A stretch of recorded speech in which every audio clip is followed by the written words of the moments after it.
श्री शिवाय नमस्तुभ्यम, हर हर महादेव। आप सभी का मेरे चैनल पर बहुत बहुत स्वागत है।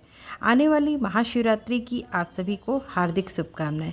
आज की वीडियो में हम जानेंगे कि महाशिवरात्रि के दिन हम शिव मंदिर जाकर भोलेनाथ की पूजा अर्चना कैसे करें। महाशिवरात्रि हिंदू पंचांग के अनुसार फागुन माह के कृष्ण पक्ष में चतुर्दशी को मनाया जाता है।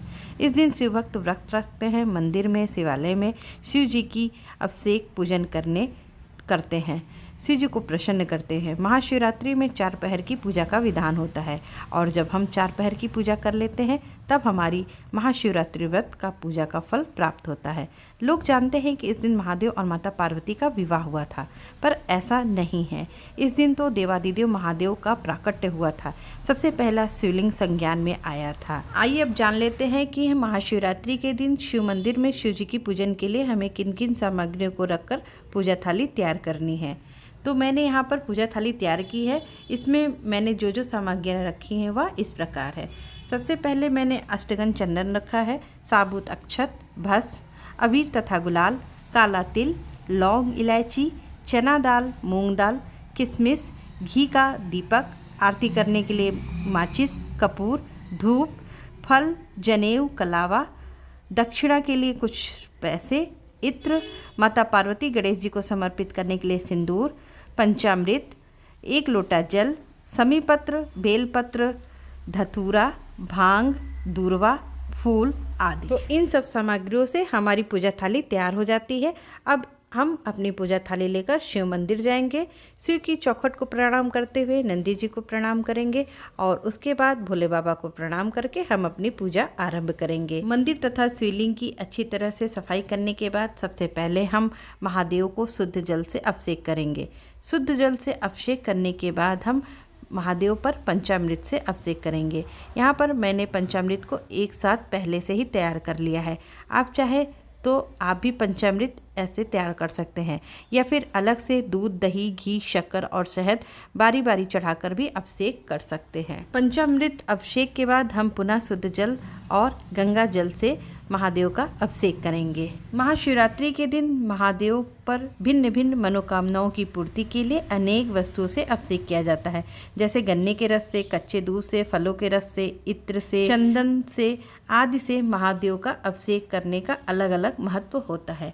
इसके बाद हम बाबा को इत्र से मालिश कर देंगे। दोनों हाथों में हम इत्र लगाकर बाबा का सुंदर और हल्के हाथों से मालिश कर देंगे। इसके बाद अष्टगंध चंदन से तिलक करेंगे। सबसे पहले हम त्रिपुंड बनाएंगे, राम नाम लिखेंगे और ओम लिखेंगे। अष्टगंध चंदन समर्पित करने के बाद हम बाबा के शिवलिंग के ऊपर भस्म तथा अबीर गुलाल समर्पित करेंगे। वैसे तो हर महीने की कृष्ण पक्ष की चतुर्दशी को शिवरात्रि मनाया जाता है, पर वर्ष में 2 शिवरात्रियां महाशिवरात्रियां मानी जाती हैं। एक तो फागुन माह की और दूसरी श्रावण मास की। महाशिवरात्रि 4 पहर की पूजा का बड़ा महत्व होता है।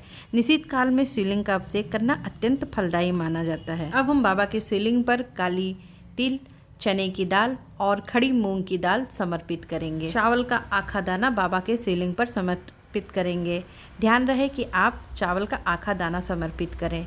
इसके बाद हम मीठे के भोग के रूप में किशमिश तथा ऋतुफल समर्पित करेंगे।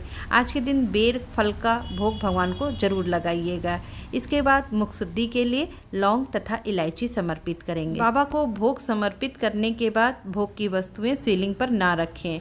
हो सके तो अगर नीचे जगह है तो नीचे रख दें, नहीं तो जमीन में रख दें। इसके बाद हम भगवान गणेश जी के स्थान पर, अशोक सुंदरी जी के स्थान पर और माता पार्वती जी के स्थान पर पीला सिंदूर अर्पित करेंगे और हाथ में लगे हुए सिंदूर से अपनी मांग भर लेंगे। बाबा को हम जनेऊ तथा वस्त्र रूपी कलावा समर्पित करेंगे। आप हो सके तो इस दिन वस्त्र भी समर्पित कर सकते हैं। इसके बाद हम बाबा को दूर्वा समर्पित करेंगे, समीपत्र समर्पित करेंगे। इसके बाद हम बेलपत्र समर्पित करेंगे। इस दिन बाबा को 5, 7, 9, 11 की संख्या में बेलपत्र समर्पित करें। महाशिवरात्रि का दिन बहुत ही प्रभावशाली दिन होता है। इस दिन जो भी पूजा पाठ, व्रत, कथा, दीपदान किया जाता है उसका अनंत गुना फल प्राप्त होता है। इसके बाद हम भोलेनाथ जी को पुष्प समर्पित करेंगे। यहाँ पर मैंने पीला पुष्प भोलेनाथ जी को समर्पित किया है, लाल पुष्प भगवान गणेश जी और माता पार्वती को समर्पित किया है। इसके बाद हम भगवान की सुंदर आरती करेंगे। आरती पहले भगवान गणेश जी के करेंगे, उसके बाद महादेव की आरती करेंगे और उसके बाद माता दुर्गा जी की आरती करेंगे। आरती संपूर्ण होने के बाद हम देवाधिदेव महादेव से प्रार्थना करेंगे कि हे गौरी शंकर महादेव, आप हमारी पूजा को स्वीकार करें और अपना आशीर्वाद हमारे ऊपर तथा हमारे परिवार के ऊपर बनाए रखें। आरती के बाद दक्षिणा को हम दान पात्र में डाल देंगे। तो इस तरह से महाशिवरात्रि के दिन हम बाबा भोलेनाथ की सरल विधि से पूजा करते हैं। महाशिवरात्रि के दिन मंदिर में बहुत भीड़ होती है, तो हो सके इस दिन आप सुबह जल्दी उठें और जल्दी मंदिर जाएं, जिससे आप बाबा भोलेनाथ की पूजा अच्छी तरह से कर सके। तो उम्मीद करती हूँ महाशिवरात्रि पर शिव मंदिर जाकर शिव जी की पूजा विधि की जानकारी आप अच्छी तरह से इस वीडियो के माध्यम से समझ गए होंगे। तो मिलते हैं अगली वीडियो में, तब तक के लिए श्री शिवाय नमस्तुभ्यम। हर हर महादेव।